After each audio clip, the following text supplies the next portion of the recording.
अस्सलाम वालेकुम नाज़रीन, आप देख रहे हैं जस्तुजू न्यूज और मैं हूं अफरोज मुगल। पेश है आज की अहम खबर।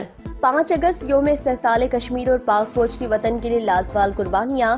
आज के दिन पाकिस्तान में हमेशा भारतीय इक़दामात के खिलाफ यौम इस्तेहसाल कश्मीर मनाया जाता है।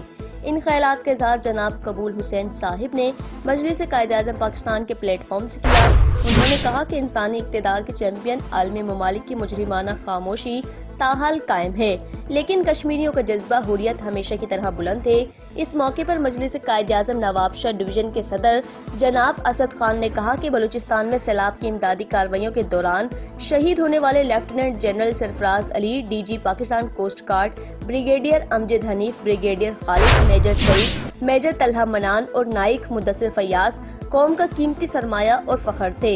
एहतजाज से खिताब करते हुए मजलिस कायद-ए-आज़म के नायब सदर सिंध कबूल हुसैन ने कहा कि आलमी बिरादरी अक़वाम मुत्तहिदा की करारदादों के मुताबिक मसला कश्मीर हल कराने में मदद करेगी और भारत पर दबाव डाले कि वो कश्मीर की पुरानी हैसियत को बहाल कर दे, वरना हम अपने कश्मीरी मुसलमान बहन भाइयों के लिए खून भी दे सकते हैं और ले भी सकते हैं।